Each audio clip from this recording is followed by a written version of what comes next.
कमाल नहीं है।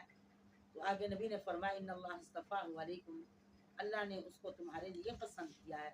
तुमने अल्लाह से दुआ करवाई थी, मैंने दुआ की तो अल्लाह ने तालूत को तुम्हारा सिपहसालार मुकर्रर कर दिया है।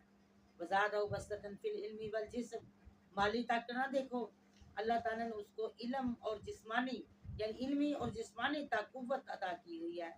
वल्लाह यानी इल्म है उसके बाद और जिस्म की ताकत है। वल्लाह युती मुल्कहु मन यशा, और अल्लाह देता है बादशाही अपने जिसको वो चाहता है। वल्लाह वासिउन अलीम, और अल्लाह बड़े वसी इल्म का मालिक है। वकाल हम नबी मिन आयात मुल्की, और उनके नबी ने कहा यानी ये उसके बादशाही की निशानी ये है कि यात ताबूत, तुम्हारे पास ताबूत आएगा, फिर ये सकीना, उसमें यानी संदूक में, वो बनी इसराइल अहद का संदूक कहते थे, जिसमें आले मूसा और आले हारून के तबर्रुकात रखे हुए थे। मसलन पत्थर वो तख्तियाँ जो